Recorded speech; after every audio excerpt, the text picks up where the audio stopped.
ನೋಡಿ, ಒಂದು ಗಡೀಪಾರ್ ಮಾಡಬೇಕು ಅಂತಂದ್ರೆ ಸುಮ್ಮನೆ ಅಲ್ಲ.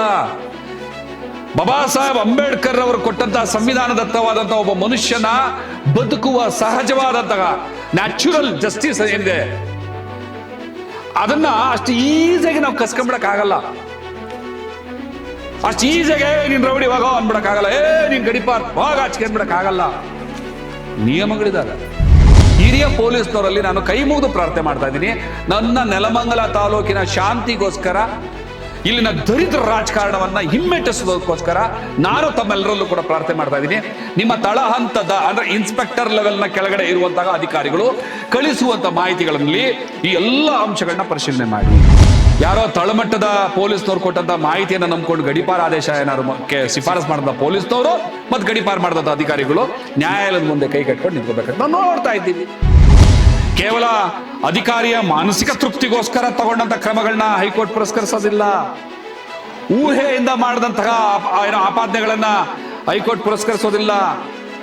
ಪ್ರಿಜುಡೈಸ್ಡ್ ಮೈಂಡ್ ಸೆಟ್, ಪೂರ್ವಾಗ್ರಹ ಪೀಡಿತರಾಗಿ ಕೊಟ್ಟಂತಹ ವರದಿಯನ್ನ ಹೈಕೋರ್ಟ್ ಪುರಸ್ಕರಿಸೋದಿಲ್ಲ. ರಾಜಕಾರಣದ ಒತ್ತಡಕ್ಕೆ ಒಳಗಾಗಿ ಕೊಟ್ಟಂತಹ ಏನು ವರದಿ ಇದೆಯಲ್ಲ, ಶಿಫಾರಸ್ ಇದೆಯಲ್ಲ, ಇದನ್ನ ಹೈಕೋರ್ಟ್ ಪುರಸ್ಕರಿಸೋದಿಲ್ಲ. ಹೈಕೋರ್ಟ್ ಪುರಸ್ಕರಿಸೋದು ಯಾವುದು ಅಂತಂದ್ರೆ ಕಾಲಂ ನಂಬರ್ 54, 55, 56 ನಲ್ಲಿ ಕೊಟ್ಟಂತಹ ಏನು ನಿಬಂಧನೆಗಳಿದಾವೆ ಇದ್ರ ಪ್ರಕಾರ ಆ ವ್ಯಕ್ತಿ ಗಡೀಪಾರಿಗೆ ಅರ್ಹನ ಹೌದಾ ಅಲ್ವಾ ಅಂತ ಹೇಳ್ಬೇಕಾಗ್ತದೆ.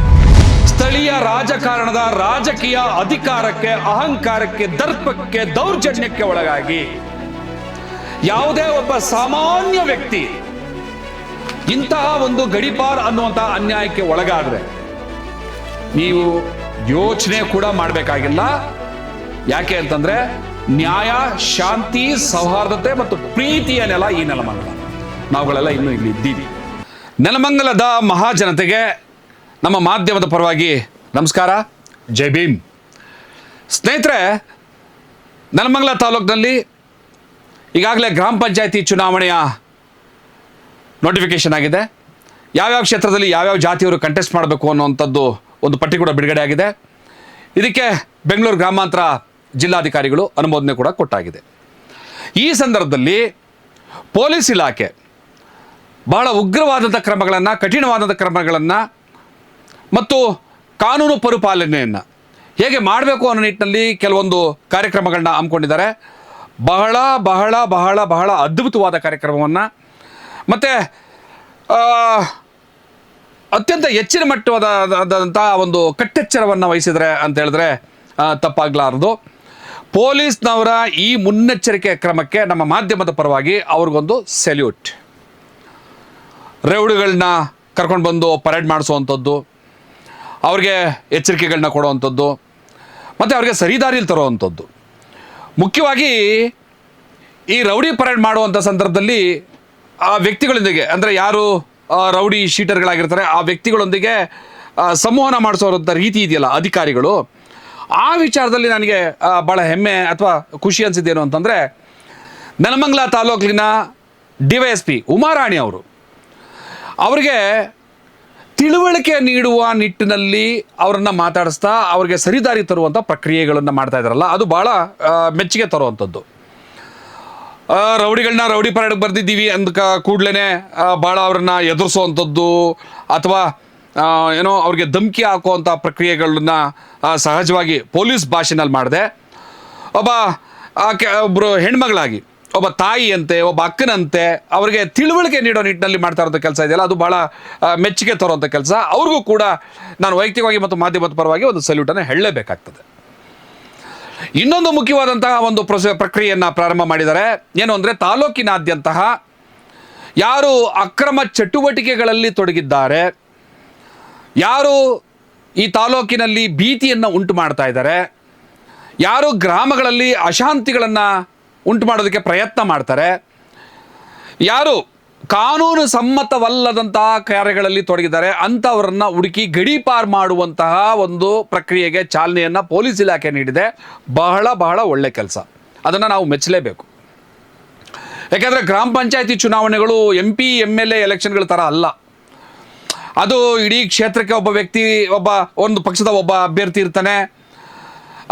ಒಂದು 4-5 ಜನ ಅಭ್ಯರ್ಥಿಗಳ ಪರವಾಗಿ ಇಡೀ ಕ್ಷೇತ್ರ ಕೆಲಸ ಮಾಡುತ್ತೆ, ಅದು ಬೇರೆ ರೀತಿ. ಆದರೆ ಇಲ್ಲೇನಾಗುತ್ತೆ, ಗ್ರಾಮಗಳಲ್ಲಿ ಇರುವಂತಹ ಒಂದು 50 ಮನೆಗೆ, 60 ಮನೆಗೆ ಅಥವಾ 100 ಮನೆಗೆ ಒಂದೊಂದು ಕ್ಷೇತ್ರ ಬಂದ್ಬಿಡುತ್ತೆ. 4-5 ಜನ ಕಂಟೆಸ್ಟ್ ಮಾಡಿಬಿಡ್ತಾರೆ. ಬೆಳಗ್ಗೆ ಎದ್ದರೆ ಟೀ ಅಂಗಡಿ ಹತ್ರ ಅಥವಾ ಅಲ್ಲೆಲ್ಲೋ ಬೀಡಿ ಸೇದುವಾಗ, ಅಲ್ಲೆಲ್ಲೋ ಸಿಗರೇಟ್ ಸೇದುವಾಗ ಅಥವಾ ಕೆರೆ ಕಡೆ ಹೋಗುವಾಗ ಜೊತೆಲಿ ಓಡಾಡ್ತಿದ್ದವರೆಲ್ಲ ಇವತ್ತು ಮುಖ ತಿರ್ಸ್ಕೊಂಡು ಓಡಾಡೋಂಥ ಪರಿಸ್ಥಿತಿ ಬಂದ್ಬಿಡುತ್ತೆ. ಮತ್ತೆ ಆ ಗ್ರಾಮದ ಒಂದು ಅರಳಿ ಮರದ ಕಟ್ಟೆನೋ ಪಂಚಾಯತಿ ಕಟ್ಟೆನೋ ಎಲ್ಲೋ ಕೂತ್ಕೊಂಡು ಮತ್ತೆ ಪರಸ್ಪರ ಮುಖ ಕೊಟ್ಟು ಮಾತಾಡಬೇಕು ಅಂತಂದರೆ ಮತ್ತಿನ್ನು 2 ವರ್ಷ ಬೇಕು. ಅಂಥ ಒಂದು ಪರಿಸ್ಥಿತಿ ಹದ್ದಿಗೆಟ್ಟೋಗಿರುತ್ತೆ. ಅಂದರೆ ರಾಜಕಾರಣ ಇವತ್ತು ಮನುಷ್ಯರ ಮಧ್ಯೆ ಅಂಥ ಒಂದು ದ್ವೇಷದ ವಾತಾವರಣವನ್ನು ಕೂಡ ಸೃಷ್ಟಿ ಮಾಡ್ತಾ ಇದೆ.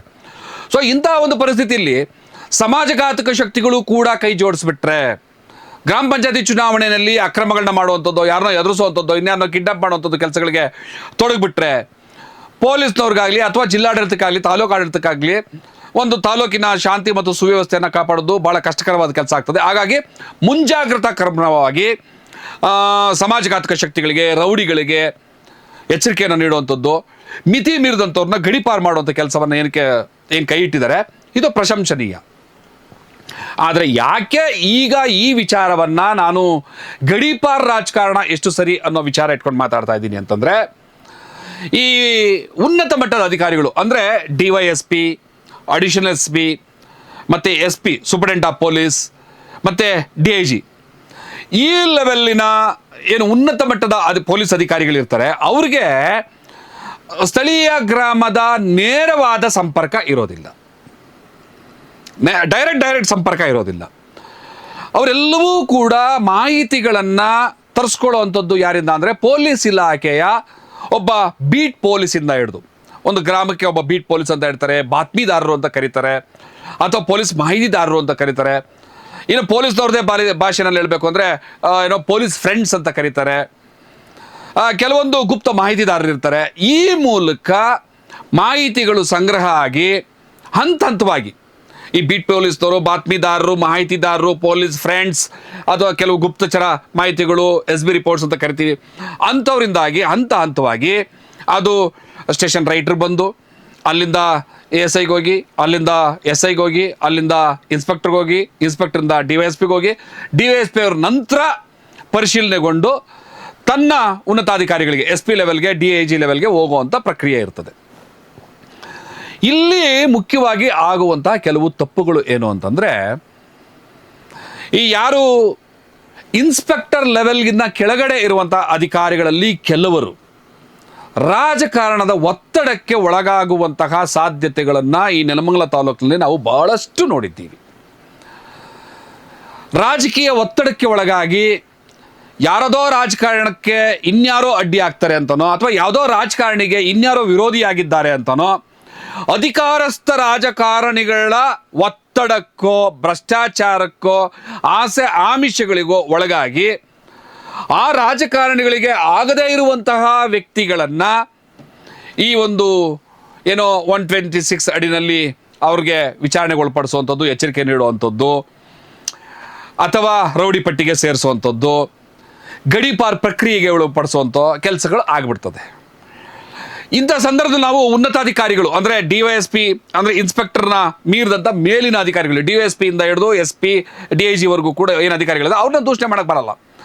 ಅವರೆಲ್ಲರೂ ಕೂಡ ರಿಪೋರ್ಟ್ ನೋಡುವಂಥದ್ದು ಏನು ಅಂದರೆ, ತಳಮಟ್ಟದ ಅಧಿಕಾರಿಗಳು ಏನು ರಿಪೋರ್ಟನ್ನು ಕೊಟ್ಟಿರ್ತಾರೆ ಅದರ ಆಧಾರದ ಮೇಲೆ ಕ್ರಮಕ್ಕೆ, ಗಡೀಪಾರ್ ಅನ್ನುವಂಥ ಕ್ರಮಕ್ಕೆ ಯಾರಿಗೆ ಉಪವಿಭಾಗಾಧಿಕಾರಿಗಳು ಅಂದರೆ AC, ಅಥವಾ ಡಿಸ್ಟ್ರಿಕ್ಟ್ ಮ್ಯಾಜಿಸ್ಟ್ರೇಟ್ ಅಂದರೆ DC ಜಿಲ್ಲಾಧಿಕಾರಿಗಳು, ಇವರಿಗೆ ಪೊಲೀಸ್ ಇಲಾಖೆ ಮೂಲಕ ಶಿಫಾರಸು ಹೋಗುತ್ತೆ.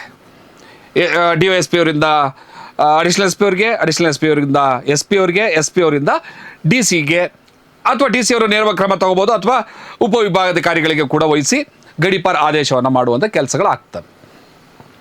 ಈ ಉನ್ನತಾಧಿಕಾರಿಗಳು ತನ್ನ ತಳಮಟ್ಟದ ಅಧಿಕಾರಿಗಳು ಅಥವಾ ಪೊಲೀಸ್ನವರು, ಪೇದೆಗಳು ಅಥವಾ ಬೀಟ್ ಪೊಲೀಸ್ನವರು ಏನು ಕೊಟ್ಟಿರ್ತಾರೆ ಅದರ ಆಧಾರದಲ್ಲಿ ಶಿಫಾರಸನ್ನು, ಗಡೀಪಾರಿಗೆ ಶಿಫಾರಸನ್ನು ಮಾಡಿ ಕಳಿಸ್ತಾರೆ. ಇಟ್ಸ್ ಫೈನ್, ಸಿಸ್ಟಮ್ ಕರೆಕ್ಟಾಗಿದೆ. ಆದರೆ ಇಲ್ಲಿ ಪಕ್ಷಪಾತ ಆದರೆ, ಇಲ್ಲಿ ರಾಜಕೀಯ ಒತ್ತಡಕ್ಕೆ ಏನಾದರೂ ಒಳಗಾದರೆ, ಮತ್ತು ಗಡೀಪಾರು ಮಾಡೋದಕ್ಕೆ ಇರುವಂತಹ ನಿಯಮಗಳನ್ನು ಉಲ್ಲಂಘಿಸಿ ದುರುದ್ದೇಶಪೂರ್ವಕವಾಗಿ ಯಾರಿಗಾದರೂ ತೊಂದರೆಗಳನ್ನು ಕೊಟ್ಟರೆ ಏನು ಮಾಡಬೇಕಂತವ್ರು? ಅಂಥ ಒಂದು ಕೆಲಸಗಳು ಆಗ್ತಾ ಇದೆ ಅನ್ನುವಂತಹ ಅನುಮಾನದ ಮೇಲೆ ನಾನು ಇವತ್ತು ಈ ಒಂದು ಅರಿವನ್ನು ಮೂಡಿಸುವಂಥ ಕೆಲಸವನ್ನು ಮತ್ತು ಗೌರವಾನ್ವಿತ ಪೊಲೀಸ್ ಇಲಾಖೆಗೆ ನೆಲಮಂಗಲ ತಾಲೂಕಿನ ರಾಜಕಾರಣದ ಪರಿಸ್ಥಿತಿಯನ್ನು ತಿಳಿಸ್ಕೊಡೋ ನಿಟ್ಟಿನಲ್ಲಿ ಈ ಒಂದು ಮಾಹಿತಿಯನ್ನು ತಮ್ಮೊಂದಿಗೆ ಹಂಚ್ಕೊಳ್ತಾ ಇದ್ದೀನಿ. ಅದಕ್ಕೆ ನಾನು ಬರೀ ಬಾಯಿ ಮಾತಲ್ಲಿ ಮಾತಾಡ್ತಾ ಇಲ್ಲ. ನಾನು ಕರ್ನಾಟಕ ಪೊಲೀಸ್ ಮ್ಯಾನ್ಯುಯಲ್ ಏನು ಹೇಳುತ್ತೆ ಅದರ ದಾಖಲೆಗಳನ್ನು ಇಟ್ಕೊಂಡು, ಅಂದರೆ ಕರ್ನಾಟಕ ಪೊಲೀಸ್ ಕಾಯ್ದೆ 1963 ಸೆಕ್ಷನ್ 54, 55, 56, 57, 58, 59 ಮತ್ತು 60. ಕರ್ನಾಟಕದ ಪೊಲೀಸ್ ಕಾಯ್ದೆ 1963 ಕಲಂ 54ರಿಂದ 60ರವರೆಗೂ ಕೂಡ ಏನು ಹೇಳುತ್ತೆ, ಒಬ್ಬ ವ್ಯಕ್ತಿಯನ್ನ ಗಡೀಪಾರು ಮಾಡಬೇಕಾದ್ರೆ ಇರಬೇಕಾದಂತಹ ಏನು ಅನುಸರಿಸಬೇಕಾದಂಥ ಮಾನದಂಡಗಳೇನು, ಏನು ಪ್ರೊಸೀಜರ್ ಏನಿದೆ, ಪ್ರೊಸೀಜರಲ್ಲಿ ಲ್ಯಾಬ್ಸ್ ಆದರೆ ಏನಾಗುತ್ತೆ ಅನ್ನೋದ್ರ ಬಗ್ಗೆ ನಾನು ಕೆಲವು ವಿಚಾರಗಳನ್ನ ನಾನು ನಿಮ್ಮ ಮುಂದೆ ಇಡೋದಕ್ಕೆ ಇಷ್ಟಪಡ್ತೀನಿ. ಯಾಕೆ ಅಂತಂದರೆ ಇಂಥ ಸಂದರ್ಭದಲ್ಲಿ ನನಗೆ ಈಗಾಗಲೇ ಗಮನಕ್ಕೆ ಬಂದಿದೆ, ಕೆಲವ್ರಿಗೆಲ್ರಿಗೂ ನೋಟಿಸ್ ಕೊಟ್ಟಿದ್ದಾರೆ.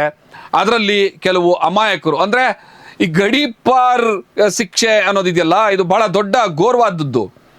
ಇಷ್ಟು ತಿಂಗಳುಗಳ ಕಾಲ, ಅಂದರೆ 2 ವರ್ಷಗಳವರೆಗೂ ಕೂಡ ಹೋಗ್ಬೋದು. ಅದು 1-2 ವಾರಗಳಿಂದ ಹಿಡಿದು 2 ವರ್ಷಗಳವರೆಗೂ ಕೂಡ ಅದನ್ನು ತಳ್ಳಬಹುದಾದಂಥದ್ದು. ಮನೆ ಮಠ, ಹೆಂಡತಿ, ಮಕ್ಕಳು, ಊರು, ಫ್ರೆಂಡ್ಸು ಎಲ್ಲರನ್ನು ಬಿಟ್ಟು ಗೊತ್ತೇ ಇಲ್ಲದೆ ಇರುವಂಥ ಜಿಲ್ಲೆಗೆ ಎಲ್ಲೋ ಹೋಗಿ ವಾಸ ಮಾಡಬೇಕಾಗ್ತದೆ. ಅವನ ಹೊಟ್ಟೆ ಪಾಡೇನು, ಅವನ ಮನೆ ಪಾಡೇನೋ ಗೊತ್ತಿರೋದಿಲ್ಲ, ಹಂಗಾಗ್ಬಿಡುತ್ತೆ. ಆದರೆ ನಾನು ಯಾರು ನಿಜವಾಗ್ಲೂ ಸಮಾಜಘಾತಕ ಶಕ್ತಿಗಳಿದ್ದಾರೆ ಅವರಿಗೆ ಈ ಶಿಕ್ಷೆ ಆಗಲೇಬೇಕು. ಯಾರು ನೆಲಮಂಗಲ ತಾಲೂಕಿನ ಶಾಂತಿಯನ್ನು ಕದಡುವಂಥದ್ದು, ಭಯವನ್ನು ಉಂಟು ಮಾಡುವಂಥದ್ದು, ತನ್ನ ವಿರುದ್ಧವಾದಂಥ ಪ್ರಕರಣಗಳಲ್ಲಿ ಯಾರು ಸಾಕ್ಷಿದಾರರಾಗಿರ್ತಾರೆ ಅವ್ರನ್ನ ಎದುರಿಸುವಂಥದ್ದು, ಯಾರು ನಿಜವಾಗಲೂ ಕಾನೂನನ್ನು ಕೈಗೆತ್ತಿಕೊಳ್ಳುವಂತಹ ಅಕ್ರಮಗಳನ್ನ ಮಾಡ್ತಾರೆ, ಕೃತ್ಯಗಳನ್ನ ಮಾಡ್ತಾರೆ, ಅಂಥವ್ರಿಗೆ ಪೊಲೀಸ್ನವರು ಈ ಕ್ರಮವನ್ನು ವಹಿಸೋದು ಸರಿ ಮಾಡಲೇಬೇಕು. ಅಂಥವ್ರ ಬಗ್ಗೆ ನೋ ಮರ್ಸಿ, ಅಂದರೆ ಯಾವುದೇ ರೀತಿಯಾದಂಥ ಕರುಣೆ ಅನುಕಂಪ ಇಟ್ಕೊಳ್ಳೋ ಅಗತ್ಯವೇ ಇಲ್ಲ. ಆದರೆ ಅಮಾಯಕರ ಮೇಲೆ ಆಗಬಾರದು ಅನ್ನೋ ಕಾರಣಕ್ಕೆ ಈ ಗಡೀಪಾರ್ ಕಾಯ್ದೆ ಆ ಕಲಂಗಳು, ಸೆಕ್ಷನ್ಗಳು ಏನು ಹೇಳ್ತವೆ ಅದನ್ನು ಅನುಸರಿಸಲಾಗಿದೆಯೇ ಅನ್ನೋದನ್ನು ನಾವು ಚೆಕ್ ಮಾಡಬೇಕಾಗ್ತದೆ. ಮೊದಲನೇದಾಗಿ ಸೆಕ್ಷನ್ 54 ಏನು ಹೇಳುತ್ತೆ, ಯಾವುದೇ ಒಬ್ಬ ವ್ಯಕ್ತಿಯನ್ನು ಗಡೀಪಾರ್ ಮಾಡೋದಕ್ಕೆ ಈ ಸೆಕ್ಷನ್ 54 ಏನು ಹೇಳುತ್ತೆ ಅನ್ನುವಂಥದ್ದು, ಒಂದು ಗ್ಯಾಂಗ್ ಅಂತ ಅಥವಾ ಗುಂಪಿನ ಚಟುವಟಿಕೆ. ಯಾವುದೇ ಒಬ್ಬ ವ್ಯಕ್ತಿ ತನ್ನದೇ ಆದಂಥ ಒಂದು ಗ್ಯಾಂಗನ್ನು ಕಟ್ಕೊಂಡು ಗುಂಪಾದಂಥ ಅಕ್ರಮ ಚಟುವಟಿಕೆಗಳನ್ನು, ಗುಂಪುಗಾರಿಕೆಯನ್ನು ಮಾಡುವಂಥದ್ದು, ಊರುಗಳಲ್ಲಿ ದ್ವೇಷವನ್ನು ಉಂಟು ಮಾಡುವಂಥದ್ದು, ರೋಲ್ ಕಾಲ್ಗಳನ್ನ ಮಾಡುವಂಥದ್ದು, ಭಯವನ್ನು ಉಂಟು ಮಾಡುವಂಥದ್ದು, ಅಶಾಂತಿಯನ್ನು ಉಂಟು ಮಾಡುವಂಥದ್ದು, ಇಂಥ ಕೃತ್ಯಗಳಲ್ಲಿ ತೊಡಗಿದ್ದಂಥ ಸಂದರ್ಭದಲ್ಲಿ ಈ ಕಲಂ ನಂಬರ್ 54 ಸೆಕ್ಷನ್ 54 ಪ್ರಕಾರ ಆತನನ್ನು ಗಡೀಪಾರ್ಗೆ ನಾವು ಶಿಫಾರಸ್ಸು ಮಾಡಬಹುದು. ಇಲ್ಲಿ ಪೊಲೀಸ್ನವರು ಗಡೀಪಾರು ಆದೇಶವನ್ನು ಮಾಡೋದಿಲ್ಲ. ಮೊದಲನೇದಾಗಿ ಇದು ಸ್ಪಷ್ಟವಾಗಿ ಗೊತ್ತಿರಲಿ. ಶಿಫಾರಸ್ಸು ಮಾಡಬಹುದು. ಯಾರಿಗೆ? ಉಪವಿಭಾಗಾಧಿಕಾರಿಗಳಿಗೆ ಮತ್ತು ಜಿಲ್ಲಾಧಿಕಾರಿಗಳಿಗೆ. ಮತ್ತು ಸೆಕ್ಷನ್ 55 ತುಂಬ ಮುಖ್ಯವಾಗಿ ಗಮನಿಸಬೇಕಾಗಿರುವಂತಹ ಸೆಕ್ಷನ್ ಇದು. ಅಪರಾಧ ಮಾಡಲು ಮುಂದಾಗಿರುವಂತಹ ವ್ಯಕ್ತಿಗೆ ಅವನು ಯಾವ್ಯಾವ ಕೃತ್ಯಗಳಲ್ಲಿ ಭಾಗಿಯಾಗಿದ್ದಾನೆ ಅಂತ ಪೊಲೀಸ್ನವರು ಏನು ಶಿಫಾರಸ್ ಮಾಡ್ತಾರಲ್ಲ ಗಡೀಪಾರ್ಗೆ, ಅದರಲ್ಲಿ ಇದನ್ನು ಅತ್ಯಂತ ಸ್ಪಷ್ಟವಾಗಿ ಹೇಳಬೇಕಾಗ್ತದೆ. ಒಂದು, ಆ ವ್ಯಕ್ತಿಯ ಚಲನವಲನಗಳು, ಅವನ ಕೃತ್ಯಗಳು, ಅವನು ಯಾವುದಾದ್ರೂ ಆಸ್ತಿಗಳಿಗೆ, ಸಾರ್ವಜನಿಕ ಆಸ್ತಿಗಳಿಗೆ ಮತ್ತು ಸರ್ಕಾರಿ ಆಸ್ತಿಗಳಿಗೆ, ವ್ಯಕ್ತಿಗಳ ಆಸ್ತಿಗಳಿಗೆ ಅಪಾಯವನ್ನು ಉಂಟು ಮಾಡುವಂಥದ್ದು ಏನು ಸಾಧ್ಯತೆಗಳಿದಾವ, ಅಥವಾ ಯಾರಿಗಾದ್ರೂ ಭಯ ಉಂಟು ಮಾಡುವಂತಹ ಸಾಧ್ಯತೆಗಳಿದಾವ, ಅವನು ತನ್ನ ಬಲವನ್ನು ಪ್ರಯೋಗವನ್ನು ಮಾಡಿ, ಅಂದರೆ ಮ್ಯಾನ್ ಪವರನ್ನು ಉಪಯೋಗಿಸಿ ಗುಂಪುಗಳನ್ನ ಕಟ್ಟಿಕೊಂಡು ತನ್ನ ಬಲ ಪ್ರಯೋಗದ ಮೂಲಕ ಯಾರಿಗಾದ್ರೂ ಹಿಂಸೆ ಕೊಡುವಂತಹ ಸಾಧ್ಯತೆಗಳಿದಾವ, ಮತ್ತು ಅವನು ತನ್ನ ಗುಂಪು ಅಥವಾ ತನ್ನ ವ್ಯಕ್ತಿಗತವಾಗಿ ಆಗಲಿ ಯಾರನ್ನಾದರೂ ಕೂಡ ಯಾವುದಾದ್ರೂ ಕೆಲಸಗಳಿಗೆ ಮಾಡದೇ ಇರೋ ರೀತಿಯಲ್ಲಿ ಅಕ್ರಮವಾಗಿ ತಡೆ ಒಡ್ಡುವಂಥದ್ದು. ಫಾರ್ ಎಕ್ಸಾಂಪಲ್, ಚುನಾವಣೆಯಲ್ಲಿ ನಾಮಿನೇಷನ್ ಮಾಡೋಕ್ಕೆ ಹೋಗ್ತೀನಿ ಅಂತಂದರೆ ನಾಮಿನೇಷನ್ ಮಾಡಿ ನೀನು ಬಾ ಮಗನೇ ಕೈಕಾಲು ಎತ್ಬಿಡ್ತೀನಿ ಅನ್ನೋವಂಥದ್ದು. ಈ ರೀತಿಯಾದಂತಹ ಏನಾದರೂ ಚಟುವಟಿಕೆಗಳಲ್ಲಿ ತೊಡಗಿರುವಂಥ ವ್ಯಕ್ತಿಗಳಿದ್ದಾರಾ? ಮತ್ತು ಕಾನೂನಲ್ಲಿ ಕೆಲವು ನಿರ್ದಿಷ್ಟಪಡಿಸಲಾದಂಥ ಅಪರಾಧಗಳಿದ್ದಾವೆ.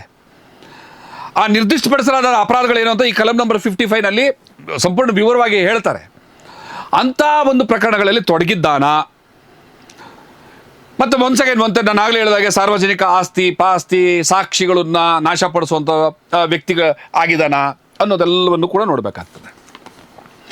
ಇಂಥ ಅಪರಾಧಗಳಲ್ಲಿ ಅವನಾರು ತೊಡಗಿದ್ರೆ ಅವನನ್ನು ಗಡೀಪಾರು ಮಾಡೋದಕ್ಕೆ ಅವಕಾಶ ಇದೆ.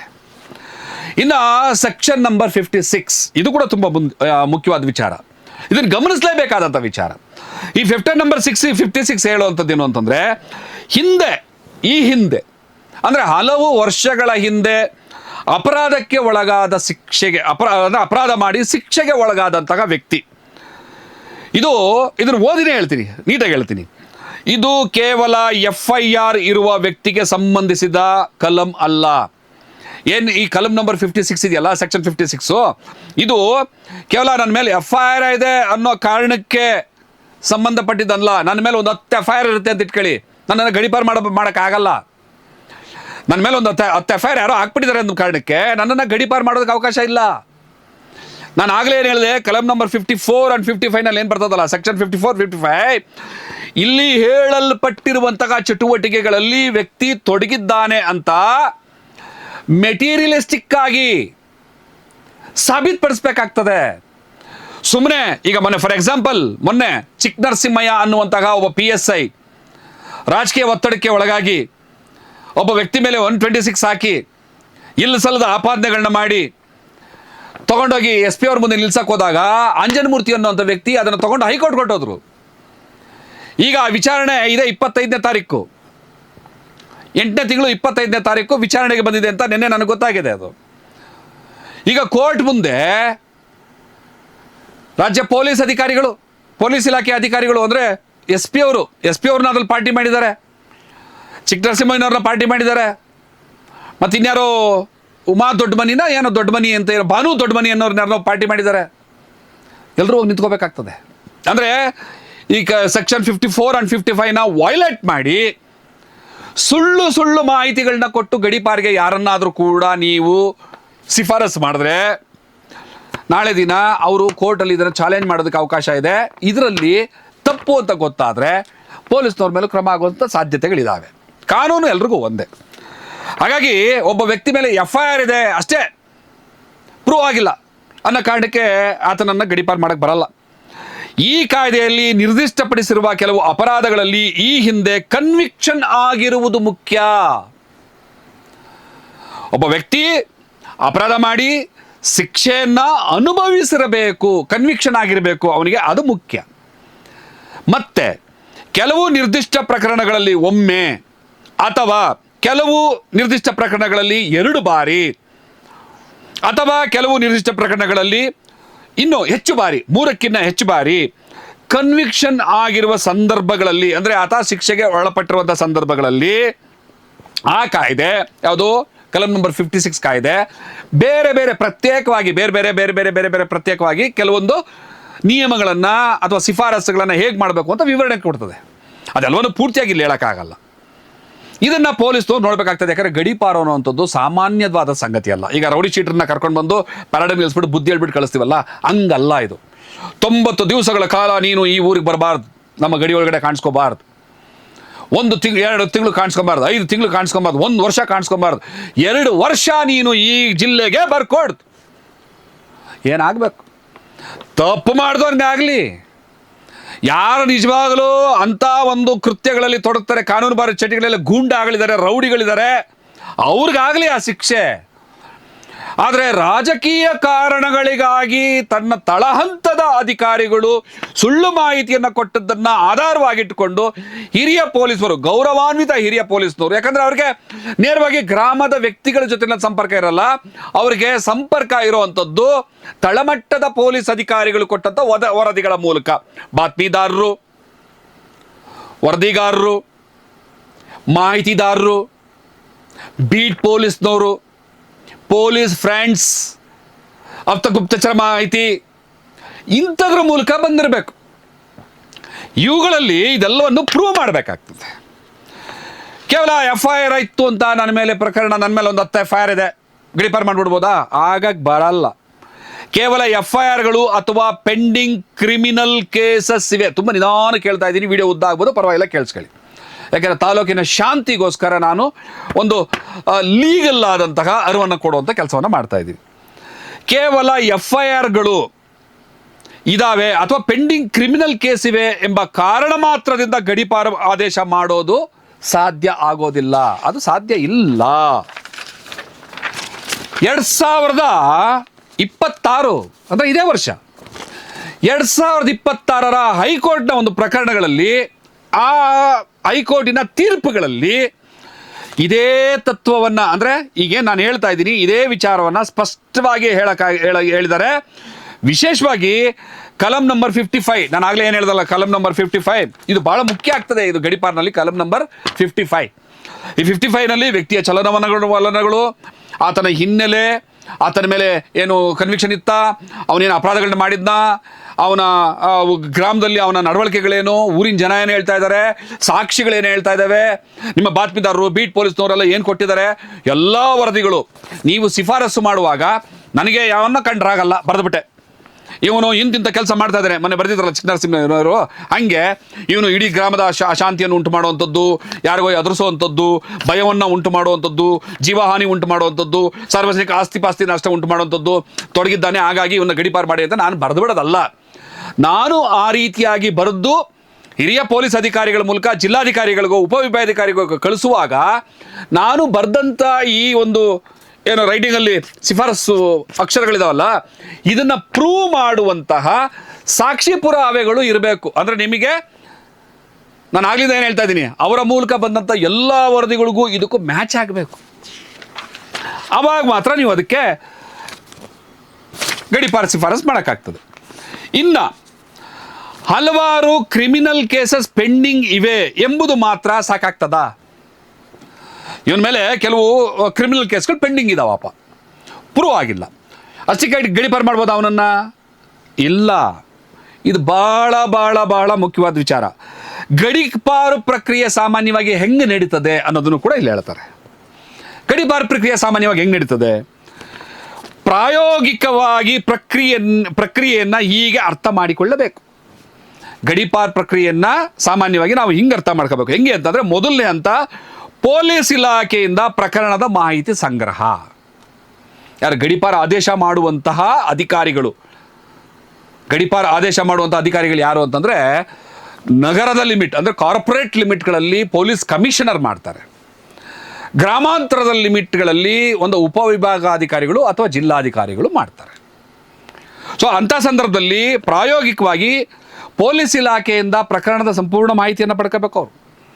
ಏನು ಸಂಪೂರ್ಣ ಮಾಹಿತಿ ಅಂತಂದರೆ, ಆ ಸಂಬಂಧಪಟ್ಟಂಥ ವ್ಯಕ್ತಿ ಯಾರು, ನೀವು ಗಡೀಪಾರು ಮಾಡಿ ಅಂತ ಯಾರು ಶಿಫಾರಸು ಮಾಡ್ತಾ ಇದ್ದಾರಲ್ಲ, ಆ ವ್ಯಕ್ತಿಯ ವಿರುದ್ಧ ನೋಡಿ ಇಷ್ಟು ಡಾಕ್ಯುಮೆಂಟ್ಸ್ ಇರಬೇಕಾಗ್ತದೆ. ಯಾವುದೋ ಒಂದೇ ಒಂದು ಕೇಸ್ ಇದೆ ಸರ್, ಯಾವುದೋ ಒಂದೇ ಒಂದು ಕೇಸ್ ಇದೆ, ಈ ಕೇಸಿಗೆ ಇಷ್ಟುದ್ದ ಪುರಾಣ ಬರೆದುಬಿಟ್ಟು ಇವನ್ನ ಶಿಫಾರಸು ಮಾಡಿ ಅಂತ ಕಳಿಸ್ಬಿಡೋದಲ್ಲ. ನಿಮ್ಮ ಮೇಲೆ 10 FIR ಇರಲಿ, 10 FIR ಅಂದ್ರೇನು? ಪ್ರಥಮ ವರ್ತಮಾನ ವರದಿ, ಪೊಲೀಸ್ನವ್ರು ತಯಾರು ಮಾಡಿದ್ದು, ಪ್ರೂವ್ ಆಗಿಲ್ಲ. ಹಾಗಾದ್ರೆ ಗಡೀಪಾರು ಮಾಡಿಬಿಡ್ಬೇಕಾ? ಇಲ್ಲ. ಮಾಡ್ಬೋದಾ? ಮಾಡ್ಬೋದು ಕೂಡ. ಹೆಂಗೆ? ಈ ಎಲ್ಲ ಕೆಳಗಡೆ ಇರುವಂತಹ ಮಾಹಿತಿಗಳನ್ನು ನೀವು ಪೂರ್ಣಗೊಳಿಸಿದಾಗ ಮಾತ್ರ ಪೊಲೀಸ್ ಇಲಾಖೆ ಪೂರ್ಣಗೊಳಿಸ್ಬೇಕು. ತಳ ಹಂತದ ಅಧಿಕಾರಿಗಳು ಏನೋ ಸುಳ್ಳು ಮಾಹಿತಿ ಕೊಟ್ಟು ಹಿರಿಯ ಅಧಿಕಾರಿಗಳನ್ನ ದಾರಿ ತಪ್ಪಿಸಿದ್ರೆ, ಹಿರಿಯ ಅಧಿಕಾರಿಗಳು ತಳ ಹಂತದ ಅಧಿಕಾರಿಗಳನ್ನ ಈ ವಿಚಾರದಲ್ಲಿ ಎನ್ಕ್ವೈರಿ ಮಾಡಿ ಸತ್ಯವಾ ಸುಳ್ಳುವಾ ಅಂತ ಪರಿಶೀಲನೆ ಮಾಡಿ ಯಾರು ಗಡೀಪಾರಿಗೆ ಆದೇಶ ಮಾಡ್ತಾರೆ ಆ ಅಧಿಕಾರಿಗೆ ಇದನ್ನು ಕಳಿಸ್ಕೊಡ್ಬೇಕಾಗ್ತದೆ. ಏನೇನು ಕಳಿಸ್ಕೊಡ್ಬೇಕು? ಅವ್ರ ಮೇಲೆ ಇದುವರೆಗೂ ಎಷ್ಟು FIRಗಳಿದೆ, ಎಷ್ಟು FIRಗಳು ಅನ್ನೋದು ಮುಖ್ಯ. ಇಲ್ಲಿ ಯಾವುದೋ ಒಂದು FIR ಇತ್ತು ಅನ್ನೋದಲ್ಲ, ಎಷ್ಟು FIRಗಳಿದೆ, ಚಾರ್ಜ್ ಶೀಟ್ಗಳು, ಆ FIR ಮೇಲೆ ತಯಾರಾದಂತಹ ಚಾರ್ಜ್ ಶೀಟ್ಗಳು. ಯಾಕೆ ಚಾರ್ಜ್ ಶೀಟ್? ಚಾರ್ಜ್ ಶೀಟ್ನಲ್ಲಿ ಆತನ ಅಪರಾಧ ಏನೇನು ಅಂತ ನ್ಯಾಯಾಲಯಕ್ಕೆ ವಿವರಿಸುವಂತಹ ಸಂಪೂರ್ಣ ಮಾಹಿತಿ ಇರ್ತದೆ, ಸಾಕ್ಷಿಗಳಿರ್ತದೆ, ಇವರು ಕಲೆಕ್ಟ್ ಮಾಡಿದಂಥ ಏನೇನು ಎವಿಡೆನ್ಸ್ಗಳು ಎಲ್ಲವೂ ಇರ್ತದೆ, ಅಪರಾಧದ ಸ್ವರೂಪ ಏನು ಅಂತ ಇರ್ತದೆ, ಅಪರಾಧ ಯಾವಾಗಾಯಿತು, ಎಲ್ಲಾಯಿತು, ಹೆಂಗಾಯಿತು, ಯಾರ್ಯಾರು ಇನ್ವಾಲ್ವ್ ಆಗಿದ್ರು, ಇದು ಎಷ್ಟು ಜನ ಇದ್ದರು, ಇದೇನು ಕೊಲೆನಾ, ಕಳ್ತನನ, ದೊಂಬಿನ, ಎಲ್ಲವನ್ನೂ ಕೂಡ ಹೇಳಬೇಕಾಗಿರೋದು ನ್ಯಾಯಾಲಯಕ್ಕೆಲ್ಲಿ FIR ನಂತರ ಚಾರ್ಜ್ ಶೀಟ್ನಲ್ಲಿ ಹೇಳಿರಬೇಕಾಗ್ತದೆ. ಫಾರ್ ಎಕ್ಸಾಂಪಲ್ ನನ್ನ ಮೇಲೆ ಹೇಳ್ಕೋತೀನಿ, ಸುಮ್ಮನೆ ಬೇರೆಯವ್ರ ಮೇಲೆ, ಭಾಸ್ಕರ್ ಪ್ರಸಾದ್ ರವರನ್ನು ಗಡೀಪಾರು ಮಾಡಿ ಮಾಡಿ. ಆದರೆ ನನ್ನನ್ನು ಗಡೀಪಾರು ಮಾಡಬೇಕು ಅಂತಂದರೆ ನನ್ನ ಮೇಲೆ ಎಷ್ಟು FIRಗಳಿದ್ದಾವೆ, ಎಷ್ಟು ಚಾರ್ಜ್ ಶೀಟ್ ಹೇಳಲಿಕ್ಕೆ ಆಗಿದೆ, ಕನ್ವಿಕ್ಷನ್ ಎಷ್ಟು ಅಪರಾಧ ಪ್ರೂವ್ ಆಗಿದೆ, ಎಷ್ಟು ಶಿಕ್ಷೆ ಅನುಭವಿಸಿದ್ದೀನಿ ನಾನು, ಅದ್ರ ವಿವರ ಇರಬೇಕಾಗ್ತದೆ. ಹಿಂದಿನ ಕ್ರಿಮಿನಲ್ ಹಿಸ್ಟ್ರಿ, ಹಿಂದೆ ಏನಾದರೂ ಕ್ರಿಮಿನಲ್ ಆಕ್ಟಿವಿಟೀಸ್ಗಳಲ್ಲಿ ತೊಡಗಿದಂತಹ ಹಿಸ್ಟ್ರಿ ಇದೆಯಾ, ಅದ್ರ ಕಂಪ್ಲೀಟ್ ಡೀಟೇಲ್ಸ್ ಬೇಕಾಗ್ತದೆ. ಮತ್ತು ಅದೊಂದೇ ಸಾಕಾಗೋದಿಲ್ಲ. FIRಗಳು ಹೋರಾಟಗಾರರ ಮೇಲೆ ನಿರಂತರವಾಗಿ ಆಗ್ತದೆ. ಅದನ್ನೆಲ್ಲ ನಾವು ಕ್ರಿಮಿನಲ್ ಚಟುವಟಿಕೆ ಅಂತ ಕರೆಯಕ್ಕೆ ಬರೋದಿಲ್ಲ. ಫಾರ್ ಎಕ್ಸಾಂಪಲ್, ಕರ್ನಾಟಕ ರಾಜ್ಯದಾದ್ಯಂತಹ ಅದೆಷ್ಟೋ ನೂರಾರು ಸಾವಿರಾರು ದಲಿತ ಪರ ಸಂಘಟನೆಗಳ ಹೋರಾಟಗಾರರು, ಕನ್ನಡ ಪರ ಸಂಘಟನೆಗಳ ಹೋರಾಟಗಾರರು, ಪ್ರಗತಿಪರ ಚಿಂತಕರು, ಪ್ರಗತಿಪರ ಹೋರಾಟಗಾರರು, ಸಾವಿರಾರು ಜನರ ಮೇಲೆ ನೂರಾರು ಕೇಸ್ಗಳಿದ್ದಾವೆ. ಅವರನ್ನೆಲ್ಲ ಕ್ರಿಮಿನಲ್ಗಳು ಅಂತ ಕರೆಯಕ್ಕೆ ಬರಲ್ಲ. ಅದಕ್ಕೆ ಬೇರೆ, ಈಗ ಮೊನ್ನೆ ಮುಖ್ಯಮಂತ್ರಿ DK ಶಿವಕುಮಾರ್ ಅವರು ಅನುಮತಿ ಇಲ್ಲದೆ ರ್ಯಾಲಿ ಮಾಡಿದ್ರು ಕೂಡ ನಿಮ್ಮ ಮೇಲೆ ಕೇಸ್ ಹಾಕ್ತೀವಿ, 5 ಲಕ್ಷ ರೂಪಾಯಿವರೆಗೂ ಏನೋ ದಂಡ ಅಥವಾ 3 ವರ್ಷ ಜೈಲು ಅಂತನೇನೋ ಅನೌನ್ಸ್ ಮಾಡಿದ್ದಾರೆ. ಸೊ ಅದು ನ್ಯಾಯಬದ್ಧವಾದಂಥ ಹಕ್ಕಿಗಾಗಿ ಹೋರಾಟ ಮಾಡುವಂಥ ಹೋರಾಟಗಾರ ಮೇಲೆ ಹೂಡಲ್ಪಡುವ ಕೇಸ್ಗಳು. ಅವ್ರನ್ನೆಲ್ಲ ಕ್ರಿಮಿನಲ್ಗಳು ಅಂತ ನೋಡೋಕೆ ಬರಲ್ಲ. ಆಯ್ತಲ್ಲ. ಜಾಮೀನು, ಇವರು ನ್ಯಾಯಾಲಯದಿಂದ ಎಷ್ಟು ಜಾಮೀನುಗಳನ್ನ ಪಡ್ಕೊಂಡು ಆಚೆ ಇದ್ದಾರಾ, ನ್ಯಾಯಾಲಯದ ಆದೇಶಗಳು ಇವ್ರ ವಿರುದ್ಧ ಏನೇನೆಲ್ಲ ಹೇಳಿದಾವೆ ಇದುವರೆಗೂ, ಈ ವ್ಯಕ್ತಿಯ ಇತ್ತೀಚಿನ ಚಟುವಟಿಕೆಗಳು ನಾನು ಆಗಲೇ ಏನು ಹೇಳಿದೆ, ಈ ವ್ಯಕ್ತಿಯ ಹಿಂದಿನ ಕ್ರಿಮಿನಲ್ ಹಿಸ್ಟ್ರಿ ಕೂಡ ನೋಡಬೇಕು, ಇವತ್ತಿನ ಚಟುವಟಿಕೆಗಳೇನು ಅಂತ ಕೂಡ ನೋಡಬೇಕು. ಇದನ್ನೆಲ್ಲ ಎಲ್ಲಿಂದ ನೋಡಬೇಕು? ಎಲ್ಲೋ ರೆಕಾರ್ಡ್ ಆಗಿರಬೇಕು. ಆ ರೆಕಾರ್ಡಲ್ಲಿ ಏನೇನಿರಬೇಕು, ಎಲ್ಲಾಯಿತು, ಯಾವಾಗ ಆಯಿತು, ಯಾರ ಮೇಲೆ ಆಯಿತು, ಯಾರ ವಿರುದ್ಧ ನಡೀತು, ಯಾರು ಮಾಡಿದ್ರು, ಆ ಸಂದರ್ಭದಲ್ಲಿ ಪೊಲೀಸ್ ಇಲಾಖೆಗಳು ತೆಗೆದುಕೊಂಡಂಥ ಕ್ರಮಗಳೇನು, ಇದಕ್ಕೆ ಬೇಕಾದಂಥ ದಾಖಲೆ ಆಧಾರಗಳೆಲ್ಲವೂ ಕೂಡ ಕೊಡಬೇಕಾಗ್ತದೆ. ಸುಮ್ಮನೆ ಯಾವುದೋ ರಾಜಕೀಯ ಒತ್ತಡಕ್ಕೆ ಯಾರೋ ಹೇಳಿದ್ರು ಅಂತ ಹಿರಿಯ ಪೊಲೀಸ್ ಅಧಿಕಾರಿಗಳಿಗೆ ಸುಳ್ಳು ಮಾಹಿತಿಗಳನ್ನ ಕೊಟ್ಟು ಅದು ಅವರು ಜಿಲ್ಲಾಧಿಕಾರಿಗೋ ಉಪವಿಭಾಗಾಧಿಕಾರಿ ಶಿಫಾರಸ್ ಮಾಡಿ ಅಲ್ಲಿ ಗಡೀಪಾರಾಯಿತು ಅಂತಂದರೆ, ಮುಂದಿನ ಸೆಕ್ಷನ್ ಹೇಳ್ತೀನಿ, ನ್ಯಾಯಾಲಯಕ್ಕೆ ಹೋಗೋದಕ್ಕೆ ಅವಕಾಶ ಇದೆ. ನ್ಯಾಯಾಲಯದಲ್ಲಿ ನೋಟಿಸ್ ಸರ್ವ್ ಮಾಡಿ ಹಿರಿಯ ಪೊಲೀಸ್ ಅಧಿಕಾರಿಗಳನ್ನ ಕರೆದು ಈ ಕಲಂ ಮೇಂಟೈನ್ ಮಾಡಿದ್ದೀರಾ ಅಂತ ಕೇಳ್ತಾರೆ, ಇದಕ್ಕೆ ಸಾಕ್ಷಿ ಆಧಾರಗಳನ್ನ ಕೊಡಿ ಅಂತಾರೆ. ಇದು ಕೊಟ್ಟರೆ ಓಕೆ, ಗಡೀಪಾರ ಆದೇಶವನ್ನು ಅವರು ಪುರಸ್ಕರಿಸ್ತಾರೆ. ಮತ್ತು ಯಾರು ನ್ಯಾಯಾಲಯಕ್ಕೆ ಹೋಗ್ತಾರಲ್ಲ, ಆ ಗುಂಡ ಅಥವಾ ಗಡೀಪಾರಿಗೆ ಒಳಗಬೇಕಾಗಿದ್ದ ಕ್ರಿಮಿನಲ್, ಅವನಿಗೆ ಛೀಮಾರಿ ಹಾಕಿ ಅವನು ನ್ಯಾಯಾಲಯಕ್ಕೆ ಬಂದಿದ್ದಕ್ಕೆ ಕೆಲವು ಸಲ ದಂಡ ಕೂಡ ಕಟ್ಟಿಸ್ಕೊಳ್ತಾರೆ. ಆದರೆ ಇದನ್ನು ಪ್ರೂವ್ ಮಾಡದೆ ಹೋದರೆ, ಯಾರೋ ತಳಮಟ್ಟದ ಪೊಲೀಸ್ನವ್ರು ಕೊಟ್ಟಂಥ ಮಾಹಿತಿಯನ್ನು ನಂಬ್ಕೊಂಡು ಗಡೀಪಾರ ಆದೇಶ ಏನಾದ್ರು ಶಿಫಾರಸ್ ಮಾಡಿದ ಪೊಲೀಸ್ನವರು ಮತ್ತು ಗಡೀಪಾರು ಮಾಡಿದಂಥ ಅಧಿಕಾರಿಗಳು ನ್ಯಾಯಾಲಯದ ಮುಂದೆ ಕೈ ಕಟ್ಕೊಂಡು ನಿಂತ್ಕೋಬೇಕಾಗ್ತದೆ. ನಾವು ನೋಡ್ತಾ ಇದ್ದೀವಿ, ಯೂಟ್ಯೂಬ್ಗಳಲ್ಲಿ ಹೈಕೋರ್ಟ್ನ ಪ್ರೊಸೀಡಿಂಗ್ಸ್ ಲೈವ್ ಆಗಿ ಬರ್ತಾ ಇದೆ. ಹಿಂಗೆ ಜಡ್ಜ್ಗಳು ಪೊಲೀಸ್ನವ್ರು ನಿಲ್ಲಿಸಿ ಪ್ರಶ್ನೆ ಕೇಳ್ತಾರೆ, ಅಲ್ಲೋಗಿ ಬೆಬೆ ಅಂತ ಹೆಂಗೆ ಪೊಲೀಸ್ನವ್ರು ಹೆಂಗೆ ಅಂತಾರೆ. ಹಂಗೆ ಆಗಬಾರ್ದು. ಪೊಲೀಸ್ನವ್ರ ಬಗ್ಗೆ ತುಂಬ ಗೌರವ ಇದೆ ನನಗೆ. ಹಂಗಾಗಿ ಹಿರಿಯ ಪೊಲೀಸ್ನವರಲ್ಲಿ ನಾನು ಕೈ ಮುಗಿದು ಪ್ರಾರ್ಥನೆ ಮಾಡ್ತಾ ಇದ್ದೀನಿ, ನನ್ನ ನೆಲಮಂಗಲ ತಾಲೂಕಿನ ಶಾಂತಿಗೋಸ್ಕರ, ಇಲ್ಲಿನ ದರಿದ್ರ ರಾಜಕಾರಣವನ್ನು ಹಿಮ್ಮೆಟ್ಟಿಸೋದಕ್ಕೋಸ್ಕರ ನಾನು ತಮ್ಮೆಲ್ಲರಲ್ಲೂ ಕೂಡ ಪ್ರಾರ್ಥನೆ ಮಾಡ್ತಾ ಇದ್ದೀನಿ. ನಿಮ್ಮ ತಳಹಂತದ ಅಂದರೆ ಇನ್ಸ್ಪೆಕ್ಟರ್ ಲೆವೆಲ್ನ ಕೆಳಗಡೆ ಇರುವಂತಹ ಅಧಿಕಾರಿಗಳು ಕಳಿಸುವಂಥ ಮಾಹಿತಿಗಳಲ್ಲಿ ಈ ಎಲ್ಲ ಅಂಶಗಳನ್ನ ಪರಿಶೀಲನೆ ಮಾಡಿ. ಸಾರ್ವಜನಿಕ ಶಾಂತಿಗೆ ಉಂಟಾಗುತ್ತಿರುವ ಅಪಾಯದ ಮಾಹಿತಿ, ಈ ಗಡೀಪಾರಿಗೆ ಒಳಪಡುವಂತಹ ವ್ಯಕ್ತಿ ಸಾರ್ವಜನಿಕ ಶಾಂತಿಗೆ ಅಪಾಯ ಉಂಟು ಮಾಡುವುದ್ರ ಬಗ್ಗೆ ನಿಮ್ಮ ಹತ್ರ ಏನು ಮಾಹಿತಿಗಳಿದ್ದಾವೆ? ಸಾಕ್ಷಿಗಳು, ಇದು ಬೇರೆ, ಇದು ಪರ್ಟಿಕ್ಯುಲರ್ ಬೇರೆ ವಿಷಯ. ಸಾಕ್ಷಿಗಳು ಮುಂದೆ ಬರೋದಕ್ಕೆ ಭಯ ಪಡ್ತಾ ಇದ್ದಾರಾ ಅಂತ. ಅಂದರೆ ಒಬ್ಬ ವ್ಯಕ್ತಿ ಯಾವುದೇ ಹಲವಾರು ಕ್ರಿಮಿನಲ್ ಚಟುವಟಿಕೆಗಳನ್ನ ಮಾಡ್ಕೊಂಡೇ ಬರ್ತಾ ಇರ್ತಾನೆ, ಪೊಲೀಸ್ನವರು ಅವನ ಮೇಲೆ ಕೇಸ್ಗಳನ್ನ ಹಾಕ್ತಾನೆ ಇರ್ತಾರೆ, ಕೋರ್ಟಿಗೆ ಚಾರ್ಜ್ ಶೀಟ್ ಸಬ್ಮಿಟ್ ಮಾಡ್ತಾನೆ ಇರ್ತಾನೆ, ಅವನು ವಾಪಸ್ ಬರ್ತಾನೆ ಇರ್ತಾನೆ, ಯಾವುದು ಪ್ರೂವ್ ಆಗ್ತಾ ಇರಲ್ಲ. ಕಾರಣ ಏನು ಅಂತ ಹುಡುಕುವಾಗ ಈ ಗುಪ್ತಚರ ಮಾಹಿತಿಗಳಿಂದ, ಬೀಟ್ ಪೊಲೀಸ್ನವ್ರ ವರದಿಗಳಿಂದ ಅಥವಾ ಪೊಲೀಸ್ ಫ್ರೆಂಡ್ಸಿಂದ, ಬಾತ್ಮೀದಾರರಿಂದ ಗೊತ್ತಾಗೋ ಅಂಶ ಏನು ಅಂತಂದರೆ, ಇವನು ಸಾಕ್ಷಿಗಳನ್ನು ಎದುರಿಸ್ತಾ ಇದ್ದಾನೆ. ಕೋರ್ಟ್ನಲ್ಲಿ ತನ್ನ ವಿರುದ್ಧ ಯಾರು ಸಾಕ್ಷಿಗಳನ್ನ ನುಡಿಬೇಕಿದೆ, ಪೊಲೀಸ್ನವ್ರ ಮುಂದೆ ಹೋಗಿ ಯಾರು ಸಾಕ್ಷಿಗಳು ನಾವು ಆಗ್ತೀವಿ ಅಂತ ಹೇಳ್ತಾರೆ, ಅವರಲ್ಲಿ ಪ್ರಾಣಭೀತಿ ಉಂಟು ಮಾಡ್ತಾ ಇದ್ದಾನೆ, ಅವ್ರನ್ನ ಹೆದರಿಸ್ತಾ ಇದ್ದಾನೆ, ಬೆದರಿಸ್ತಾ ಇದ್ದಾನೆ ಅನ್ನುವಾಗ ಅಂತಹ ಕಾರಣಗಳಿಗೂ ನೀವು ಅವ್ರನ್ನ ಗಡೀಪಾರು ಮಾಡೋದಕ್ಕೆ ಅವಕಾಶ ಇದೆ ಅನ್ನುವಂಥದ್ದನ್ನು ಹೇಳ್ತಾರೆ. ಇನ್ನೂ ಮುಂತಾದ ದಾಖಲೆಗಳಿದ್ದಾವೆ, ಎಲ್ಲೂ ಹೇಳೋಕ್ಕಾಗಲ್ಲ. ಇದು ಮೊದಲನೇ ಹಂತ. ಎರಡನೇ ಹಂತ ನೋಡಿ, ಒಂದು ಗಡೀಪಾರು ಮಾಡಬೇಕು ಅಂತಂದರೆ ಸುಮ್ಮನೆ ಅಲ್ಲ. ಬಾಬಾ ಸಾಹೇಬ್ ಅಂಬೇಡ್ಕರ್ ಅವರು ಕೊಟ್ಟಂತಹ ಸಂವಿಧಾನದತ್ತವಾದಂಥ ಒಬ್ಬ ಮನುಷ್ಯನ ಬದುಕುವ ಸಹಜವಾದಂತಹ ನ್ಯಾಚುರಲ್ ಜಸ್ಟಿಸ್ ಏನಿದೆ ಅದನ್ನು ಅಷ್ಟು ಈಸಿಯಾಗಿ ನಾವು ಕಸ್ಕೊಂಬಿಡೋಕ್ಕಾಗಲ್ಲ. ಅಷ್ಟು ಈಸಿಯಾಗಿ ನೀನು ರೌಡಿ ಹೋಗೋ ಅಂದ್ಬಿಡೋಕ್ಕಾಗಲ್ಲ, ನೀನು ಗಡೀಪಾರ್ ಹೋಗ ಆಚೆ ಅಂದ್ಬಿಡೋಕ್ಕಾಗಲ್ಲ. ನಿಯಮಗಳಿದ್ದಾವೆ. ಹಿಂದೆ CRP CIPS, ಈಗ BNS. ಅದರಲ್ಲಿ ಎರಡನೇ ಹಂತದಲ್ಲಿ ಏನು ಹೇಳ್ತದೆ, ಸಂಬಂಧಪಟ್ಟ ಪೊಲೀಸ್ ಅಧಿಕಾರಿಗಳು ಗಡೀಪಾರ್ ಕ್ರಮ ಕೈಗೊಳ್ಳುವಂತಹ ಸಮರ್ಥ ಪ್ರಾಧಿಕಾರಕ್ಕೆ, ಈಗೇನು ಮೊದಲನೇ ಹಂತದಲ್ಲಿ ಏನು ದಾಖಲೆಗಳನ್ನ ಹೇಳ್ದಲ್ಲ ಅದೆಲ್ಲವನ್ನು ಪ್ರಸ್ತಾವನೆ ಸಲ್ಲಿಸುವ ಹಂತಕ್ಕೆ ಬರುತ್ತದೆ. ಅಂದರೆ ಅದನ್ನೆಲ್ಲವನ್ನು ಕೂಡ ಅವರು ಪರಿಶೀಲನೆ ಮಾಡಬೇಕಾಗ್ತದೆ A to Z. ಸುಮ್ಮನೆ ಒಬ್ಬ ವ್ಯಕ್ತಿಯ ಹಕ್ಕನ್ನು, ಮಾನವ ಹಕ್ಕನ್ನು ಕಸ್ಕೊಳ್ಳೋದು ಅಂತಂದರೆ ಅಷ್ಟು ಈಸಿ ಅಲ್ಲ ಅದು. ಈ ಎಲ್ಲ ದಾಖಲೆಗಳನ್ನ ನೋಡಿ ಇವರು ಪ್ರಸ್ತಾವನೆಯನ್ನು ಸಲ್ಲಿಸ್ತಾರೆ. ಇಲ್ಲಿ ಏನಾಗ್ಬಿಡುತ್ತೆ, ಪೊಲೀಸ್ನವರು ಗಡೀಪಾರಿನ ಪ್ರಸ್ತಾವನೆಯನ್ನು ಸಲ್ಲಿಸಿದ ಮಾತ್ರಕ್ಕೆ ಗಡೀಪಾರ ಆದೇಶ ಆಗೋಯ್ತು ಅಂತ ತಿಳ್ಕೊಂಡ್ಬಿಡ್ತೀವಿ. ಇದು ತಪ್ಪು. ಪೊಲೀಸ್ನವರು ಪ್ರಸ್ತಾವನೆಯನ್ನು ಸಲ್ಲಿಸಿದ ಮಾತ್ರಕ್ಕೆ ಅದು ಗಡೀಪಾರ ಅಲ್ಲ. ಪ್ರಸ್ತಾವನೆ ಯಾರಿಗೆ? ನಾನು ಆಗಲೇ ಹೇಳಿದ್ನಲ್ಲ, ಸಮರ್ಥ ಪ್ರಾಧಿಕಾರಕ್ಕೆ.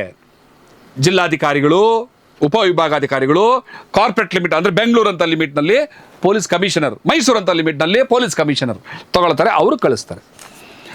ಪೊಲೀಸರು ಪ್ರಕರಣವನ್ನು ಪ್ರಸ್ತಾಪಿಸಬಹುದು, ಮಾಹಿತಿ ನೀಡಬಹುದು, ಆದರೆ ಸ್ಟ್ಯಾಟ್ಯುಟರಿ ಆರ್ಡರ್ ಅಂದರೆ ಅಂತಿಮ ಆದೇಶ, ಸಂವಿಧಾನಿಕವಾದಂಥ ಆದೇಶ, ಕಾನೂನುಬದ್ಧವಾದಂಥ ಆದೇಶ, ಅದನ್ನು ನೀಡುವಂತಹ ಅಧಿಕಾರವನ್ನು ಪ್ರಾಧಿಕಾರ ಮಾಡುತ್ತೆ ಹೊರತು ಪೊಲೀಸ್ನವ್ರು ಮಾಡಲ್ಲ. ಇನ್ನು ಗಡೀಪಾರ ಆದೇಶ ಕೊಡೋರು ಯಾರು? ನಾನು ಆಗಲಿಂದ ಹೇಳ್ತಾ ಇದ್ದೀನಿ, ಗಡೀಪಾರ ಆದೇಶವನ್ನು ಸಿಟಿಗಳಲ್ಲಿ ಕಮಿಷನರ್, ಗ್ರಾಮಾಂತರ ಜಿಲ್ಲೆಗಳಲ್ಲಿ ಉಪವಿಭಾಗಾಧಿಕಾರಿ ಮತ್ತು ಜಿಲ್ಲಾಧಿಕಾರಿಗಳು ಮಾಡ್ತಾರೆ. ಈಗ ಮುಖ್ಯವಾದ್ದು ಆಯಿತು, ಜಿಲ್ಲಾಧಿಕಾರಿಗೆ ಪ್ರಸ್ತಾವನೆ ಹೋಯಿತು. ಜಿಲ್ಲಾಧಿಕಾರಿ ಪೊಲೀಸವ್ರು ಕಳಿಸಿದ ಪ್ರಸ್ತಾವನೆಯನ್ನು ಹಿಂಗೆ ನೋಡಿದ್ರು, ಎಲ್ಲ ಓದಿದ್ರು. ಯಾಕೆಂದರೆ ಈ ಪೊಲೀಸ್ನವ್ರು ಕಳಿಸಿರುವಂಥ ಏನು ಈ ಶಿಫಾರಸ್ ಇದೆಯಲ್ಲ, ಇದು ತಳ ಹಂತದ ಪೊಲೀಸ್ನವ್ರು ಕೊಟ್ಟಿರುವಂಥ ವರದಿ ಮೇಲೆ ಡಿಪೆಂಡ್ ಆಗಿರ್ತದೆ. ಕಳಿಸ್ಬಿಟ್ರು. ಹಿರಿಯ ಪೊಲೀಸ್ ಅಧಿಕಾರಿಗಳು ಸರಿಯಾಗಿ ಪರಿಶೀಲನೆ ಮಾಡದೆ ಹೋದರೆ, ಮಾಡಬೇಕು ಅಂತ ನಾನು ಪ್ರಾರ್ಥನೆ ಮಾಡ್ತಾ ಇದ್ದೀನಿ, ಸರಿಯಾಗಿ ಪರಿಶೀಲನೆ ಮಾಡಿ ನೀವು ಪ್ರಾಧಿಕಾರಕ್ಕೆ ಸಲ್ಲಿಕೆ ಮಾಡಿ, ಏನೋ ಗಡೀಪಾರಿನ ಶಿಫಾರಸನ್ನು ಮಾಡಿಲ್ಲ. ಸರಿ, DC ಅಥವಾ AC ಇದನ್ನು ಹಿಂಗೆ ನೋಡಿದ್ರು. ಓಕೆ, SP ಅವ್ರು ಕಳಿಸಿದ್ದಾರೆ, ನಾನು ಇದನ್ನು ಗಡೀಪಾರಿಗೆ ಆದೇಶ ಮಾಡಿಬಿಡ್ಬೋದ? No chance. ಕಾನೂನು ಅದಕ್ಕೆ ಅವಕಾಶ ಇಲ್ಲ. ಏನು ಮಾಡ್ಬೇಕು ಮತ್ತೆ? ಆಗ ಗಡೀಪಾರು ಮಾಡಬಹುದಾದಂತಹ ಪ್ರದತ್ತವಾದಂಥ ಅಧಿಕಾರವನ್ನು ಉಳ್ಳಂತಹ ಅಧಿಕಾರಿ, ಆ ಸಕ್ಷಮ ಪ್ರಾಧಿಕಾರ, ನೋಟಿಸ್ 58 ಕೊಡಬೇಕು. ಅಂದರೆ ಈ ಗಡೀಪಾರ್ಗೆ ಸಂಬಂಧಪಟ್ಟಂಥ ಕಾನೂನು ಏನಿದೆಯಲ್ಲ, ಪೊಲೀಸ್ ಆ್ಯಕ್ಟ್ 1963 ಪ್ರಕಾರ ಸೆಕ್ಷನ್ 58ನಲ್ಲಿ ಒಂದು ನೋಟಿಸನ್ನು ಕೊಡಬೇಕು ವ್ಯಕ್ತಿಗೆ.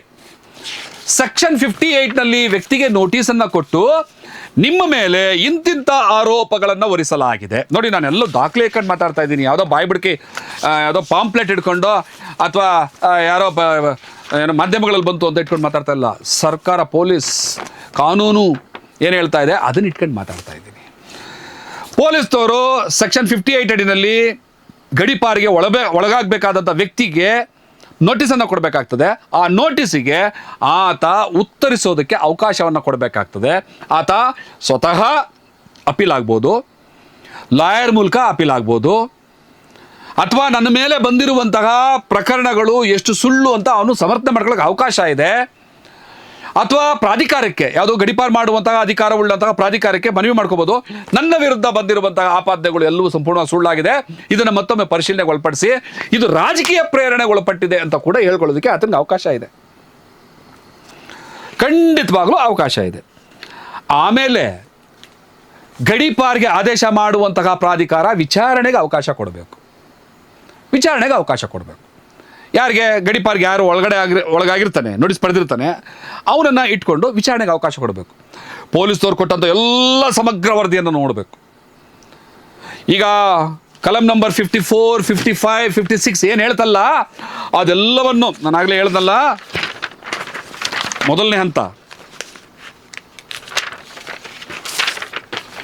ನಾನಾಗಲೇ ಹೇಳ್ದಲ್ಲ, ಸೆಕ್ಷನ್ 54, 55, 56 ಏನೇನೆಲ್ಲ ಹೇಳಿದೆಯಲ್ಲ ಒಬ್ಬ ವ್ಯಕ್ತಿಯನ್ನ ಗಡೀಪಾರು ಮಾಡೋದಕ್ಕೆ ಏನೇನೆಲ್ಲ ಅನುಸರಿಸಬೇಕು ಅಂತ ಏನು ಹೇಳಿದ್ನಲ್ಲ 54, 55, 56 ಕರ್ನಾಟಕ ಪೊಲೀಸ್ ಕಾಯ್ದೆ 1963 ಪ್ರಕಾರ ಇದೆಲ್ಲವನ್ನು ಕೂಡ ಅನುಸರಿಸಿ ಇದೆಲ್ಲದರ ಪ್ರಕಾರವಾಗಿ ಈಗ ಗಡೀಪಾರು ಶಿಕ್ಷೆಗೆ ಒಳಗಾಗಬೇಕಾದಂಥ ವ್ಯಕ್ತಿ ಇದಕ್ಕೆ ಅರ್ಹನಾಗಿದ್ದಾನ ಅನ್ನುವಂತಹ ಎಲ್ಲ ದಾಖಲೆಗಳನ್ನು ಪ್ರಾಧಿಕಾರದ ಪ್ರದತ್ತ ಅಧಿಕಾರವುಳ್ಳಂತಹ ವ್ಯಕ್ತಿ ಆ ಅಧಿಕಾರಿ ನೋಡಬೇಕೆಲ್ಲ. ಪೊಲೀಸ್ನವ್ರು ಕಳಿಸಿದ್ದಾರೆ, ನಾನು ನೋಡಿಬಿಟ್ಟೆ, ತಕ್ಷಣ ಗಡೀಪಾರ್ ಸರಿ ಓಕೆ ಅಂತ ಗಡೀಪಾರ್ ಆದೇಶ ಮಾಡೋಕ್ಕೆ ಬರಲ್ಲ. ವಿಚಾರಣೆಗೆ ಅವಕಾಶ ಮಾಡಿಕೊಟ್ಟು ವಿಚಾರಣೆಯಲ್ಲಿ ಕಂಪ್ಲೀಟ್ ಈ ಡೀಟೇಲ್ಸನ್ನು ಚೆಕ್ ಮಾಡಬೇಕಾಗ್ತದೆ. ಈ ಡೀಟೇಲ್ಸನ್ನು ಚೆಕ್ ಮಾಡಿದ ನಂತರ ಅವರು ಗಡೀಪಾರ್ ಆದೇಶವನ್ನು ಕೊಡಬಹುದಾದಂತಹ ಸಾಧ್ಯತೆಗಳು ಸತ್ಯವಾಗಿ ಕೂಡಿದ್ರೆ ಮಾತ್ರ ಕೊಡೋಕ್ಕೆ ಸಾಧ್ಯ, ಇಲ್ದಿದ್ರೆ ಗಡೀಪಾರ್ ಆದೇಶವನ್ನು ಅವರು ಕೂಡ ಕೊಡಕ್ಕೆ ಬರಲ್ಲ. ಒಂದು ವೇಳೆ ಕಾನೂನನ್ನು ಮೀರಿ ಕೂಡ ಅವರು ಗಡೀಪಾರ್ ಆದೇಶವನ್ನು ಮಾಡಿದ್ರೆ, ವಿಶೇಷವಾಗಿ ಕಲಂ ನಂಬರ್ 55 ಅಂದರೆ ಸೆಕ್ಷನ್ 55 ಅಡಿನಲ್ಲಿ ಏನೆಲ್ಲ ಕೇಳಲಾಗಿತ್ತಲ್ಲ ಅದೆಲ್ಲವನ್ನು ಕೂಡ ಪೂರೈಸಿಲ್ಲ ಅಂತ ನಾವು ಮಾನ್ಯ ಹೈಕೋರ್ಟ್ ಮೆಟ್ಲೇರೋದಕ್ಕೆ ಅವಕಾಶ ಇದೆ. ಇದುವರೆಗೂ ಹೈಕೋರ್ಟ್ ತೀರ್ಪುಗಳು ಏನೇನೆಲ್ಲ ಹೇಳಿದವೆ ದಯವಿಟ್ಟು ಪೊಲೀಸ್ ಇಲಾಖೆ ಇದನ್ನು ಓದಬೇಕಾಗ್ತದೆ. ಕೇವಲ ಅಧಿಕಾರಿಯ ಮಾನಸಿಕ ತೃಪ್ತಿಗೋಸ್ಕರ ತಗೊಂಡಂಥ ಕ್ರಮಗಳನ್ನ ಹೈಕೋರ್ಟ್ ಪುರಸ್ಕರಿಸೋದಿಲ್ಲ. ಊಹೆಯಿಂದ ಮಾಡಿದಂತಹ ಆಪಾದನೆಗಳನ್ನು ಹೈಕೋರ್ಟ್ ಪುರಸ್ಕರಿಸೋದಿಲ್ಲ. ಪ್ರಿಜುಡೈಸ್ಡ್ ಮೈಂಡ್ಸೆಟ್, ಪೂರ್ವಾಗ್ರಹ ಪೀಡಿತರಾಗಿ ಕೊಟ್ಟಂತಹ ವರದಿಯನ್ನು ಹೈಕೋರ್ಟ್ ಪುರಸ್ಕರಿಸೋದಿಲ್ಲ. ರಾಜಕಾರಣದ ಒತ್ತಡಕ್ಕೆ ಒಳಗಾಗಿ ಕೊಟ್ಟಂತಹ ವರದಿ ಇದೆಯಲ್ಲ, ಶಿಫಾರಸ್ ಇದೆಯಲ್ಲ, ಇದನ್ನು ಹೈಕೋರ್ಟ್ ಪುರಸ್ಕರಿಸೋದಿಲ್ಲ. ಹೈಕೋರ್ಟ್ ಪುರಸ್ಕರಿಸೋದು ಯಾವುದು ಅಂತಂದರೆ ಕಾಲಮ್ ನಂಬರ್ 54, 55, 56ನಲ್ಲಿ ಕೊಟ್ಟಂತಹ ನಿಬಂಧನೆಗಳಿದ್ದಾವೆ, ಇದ್ರ ಪ್ರಕಾರ ಆ ವ್ಯಕ್ತಿ ಗಡೀಪಾರಿಗೆ ಅರ್ಹನ ಹೌದಾ ಅಲ್ವಾ ಅಂತ ಹೇಳಬೇಕಾಗ್ತದೆ. ನಿಮಗೆ ತುಂಬ ಸಿಂಪಲ್ಲಾಗಿ ಆಮೇಲೆ ಹೈಕೋರ್ಟಲ್ಲಿ ಏನು ತೀರ್ಮಾನ ಆಗುತ್ತೆ ಅನ್ನೋದ್ರ ಮೇಲೆ ನಿಮ್ಮ ಮುಂದಿನ ನಿರ್ಧಾರ. ಅಲ್ಲಿ ಗಡೀಪಾರ್ ತಪ್ಪು ಅಂತ ಹೇಳ್ಬೋದು. ಗಡೀಪಾರಿಗೆ ಒಳಗಾದಂಥ ವ್ಯಕ್ತಿ ನನಗೆ ಎಷ್ಟು ನಷ್ಟ ಆಯಿತು, ಎಷ್ಟು ದುಡ್ಡು, ಲಾಯರು, ಟೈಮು, ಮಾನಸಿಕ ಹಿಂಸೆ ಇದೆಲ್ಲ ಆಯ್ತಲ್ಲ, ಹಾಗಾಗಿ ನನ್ನನ್ನು ಅನ್ಯಾಯವಾಗಿ ಹಿಂಗೆ ಒಳಪಡಿಸ್ತಂಥ ಅಧಿಕಾರಿಗಳ ವಿರುದ್ಧ ಕ್ರಮಕ್ಕೂ ಕೂಡ ಹೋಗೋದಕ್ಕೆ ಕಾನೂನಲ್ಲಿ ಅವಕಾಶ ಇದೆ, ಇಲ್ಲ ಅಂತಲ್ಲ. ಟೋಟಲ್ಲಾಗಿ ನಾನು ಇದನ್ನು ನಿಲ್ಲಿಸೋದಕ್ಕೆ ಮುಂಚೆ, ಈ ವಿಚಾರವನ್ನು ಇಲ್ಲಿಗೆ ಸ್ಟಾಪ್ ಮಾಡೋದಕ್ಕೆ ಮುಂಚೆ ನಿಮಗೆ ಸಿಂಪಲಾಗಿ ಒಂದು ಪ್ರೊಸೀಡಿಂಗ್ಸ್ ಹೇಳಬೇಕು ಅಂತಂದರೆ, ಅಂತಿಮವಾಗಿ ಅವರು ಗಡೀಪಾರ್ ಆದೇಶವನ್ನು ಮಾಡಬೇಕು. ಆ ಗಡೀಪಾರ್ ಆದೇಶದಿಂದ ಇವನು ಊರು ಬಿಟ್ಟು ಆಚೆಗೆ ಹೋಗಬಹುದು. ಶಕ್ತಿ ಇಲ್ದಿದ್ದವರೆಲ್ಲರೂ ಕೂಡ, ಕಾನೂನು ಮೊರೆ ಹೋಗೋಕ್ಕಾಗದೇ ಇದ್ದವರು, ಪೊಲೀಸ್ನವ್ರಿಗೆ ಎದುರ್ಕೊಳ್ಳೋರು, ಲಾಯರ್ ಫೀಸ್ ಕೊಡೋಕ್ಕಾಗದೇ ಇದ್ದವರು, ಅನ್ಯಾಯವಾಗಿ ವಿಧಿ ಇಲ್ಲದೆ ಸ್ಥಳೀಯವಾದ ರಾಜಕಾರಣವನ್ನು ಎದುರಾಕೊಳ್ಳೋಕ್ಕಾಗದೇ ಇದ್ದವರು ಗಡೀಪಾರ್ಗೂ ಆಗ್ತಾರೆ, ಹೊರಟೋಗ್ತಾರೆ. ಬೇರೆ ಯಾರಿದ್ದಾರೆ? ಯಾರಿಲ್ಲ, ಹೊರಟೋಗ್ತಾರೆ. ಆದರೆ ಪರವಾಗಿಲ್ಲ, ನಾನು ಈ ಅನ್ಯಾಯವನ್ನು ಸಹಿಸಲಾರೆ, ನಾನು ಯಾವ ಸೀಮೆ ರೌಡಿ ರೀ, ನಾನು ಯಾಕೆ ಗಡೀಪಾರ್ ರೀ, ನಿಮ್ಮ ಯಾವುದೋ ಒಂದು ತಳಹಂತದ ಪೊಲೀಸ್ ಅಧಿಕಾರಿಗಳು ಸ್ಥಳೀಯವಾದಂಥ ರಾಜಕೀಯ ಒತ್ತಡಕ್ಕೆ ಒಳಗಾಗಿ ನನಗೆ ತೊಂದರೆ ಕೊಟ್ಟಿದ್ದಾರೆ ಅಂದರೆ ನಾನು ಯಾಕೆ ಸುಮ್ಮನೆ ಇರಬೇಕು ಅಂತ 30 ದಿವಸಗಳ ಒಳಗಡೆ ಅವರು ಕಾನೂನು ಪ್ರಾಧಿಕಾರಕ್ಕೆ, ಗೌರ್ಮೆಂಟ್ಗೆ ಅಪೀಲ್ ಮಾಡ್ಕೊಳ್ಳೋದಕ್ಕೆ ಅವಕಾಶ ಇದೆ. ನಾನು ಆಗಲೇ ಹೇಳಿದ್ದೀನಿ, ಆ ಪ್ರಕ್ರಿಯೆಗಳೆಲ್ಲ ನಡೀತವೆ. ಈ ಶಕ್ತಿ ಎಷ್ಟು ಜನಕ್ಕಿರುತ್ತೆ? ಕೋರ್ಟ್ಗೆ ಲಾಯರ್ ಫೀಸ್ ಕಟ್ಟಿ ಹೈಕೋರ್ಟ್ಗೆ ಹೋಗಿ, ಆಮೇಲೆ ಅಥವಾ ಅದಕ್ಕೂ ಮುಂಚೆ DC AC ಮುಂದೆ ಹೋಗಿ ಅವರು ಏನು ವಿವರಣೆ ಕೊಡಬೇಕು ಅದೆಲ್ಲ ರೈಟಿಂಗಲ್ಲೇ ಕೊಡಬೇಕು, ಬರೆಯೋಕ್ಕೆ ಬರುತ್ತಾ ಇಲ್ವಾ, ಅದಕ್ಕೆ ಸಂಬಂಧಪಟ್ಟಂಥ ಲಾಯರ್ನ ಭೇಟಿ ಮಾಡುವಂಥದ್ದು ಎಷ್ಟು ದುಡ್ಡು ಖರ್ಚಾಗುತ್ತೆ. ಎಲ್ರಿಗೂ ಶಕ್ತಿ ಇರೋದಿಲ್ಲ. ನಾನು ಈ ನಮ್ಮ ಮಾಧ್ಯಮದ ಮೂಲಕ ನೆಲಮಂಗಲ ತಾಲೂಕಿನ ಒಳಿತಿಗಾಗಿ ಒಂದು ಮಾತನ್ನು ಕೊಡ್ತಾ ಇದ್ದೀವಿ. ಯಾರು ನಿಜವಾಗಲೂ ಗಡೀಪಾರ್ ಶಿಕ್ಷೆಗೆ ಒಳಗಾಗುವಂತಹ ಅಯೋಗ್ಯತನವನ್ನು ಉಳ್ಳಂಥ ವ್ಯಕ್ತಿಗಳ ಬಗ್ಗೆ ನಾವು ಯಾವುದೇ ರೀತಿಯಾದಂಥ ಸಪೋರ್ಟನ್ನು ಮಾಡ್ತಾ ಇಲ್ಲ, ಮಾಡೋದಿಲ್ಲ. ಗಡೀಪಾರ್ಗೆ ಒಳಗಾಗಬೇಕಾದಂಥ ವ್ಯಕ್ತಿ ಇವರು ಹೌದಾ ಅಲ್ವಾ ಅಂತ ಸೂಕ್ಷ್ಮವಾಗಿ ಗಮನಿಸಿದ್ರೆ ಸಾಕು, ಈ ತಾಲೂಕಿನ ಇತಿಹಾಸ ಬಲ್ಲಂತ ನಮಗೆ ಗೊತ್ತಾಗುತ್ತೆ. ಅಂಥವ್ರನ್ನ ಗಡೀಪಾರ್ ಮಾಡಲೇಬೇಕು ಅಂತ ಪೊಲೀಸ್ನವರಲ್ಲೂ ಕೂಡ ನಾವು ಸವಿನಯ ಪ್ರಾರ್ಥನೆಯನ್ನು ಮಾಡ್ತೀವಿ. ಅಂಥವರ ಯಾವುದೇ ಸಪೋರ್ಟ್ಗೆ ನಾವು ನಿಲ್ಲೋದಿಲ್ಲ.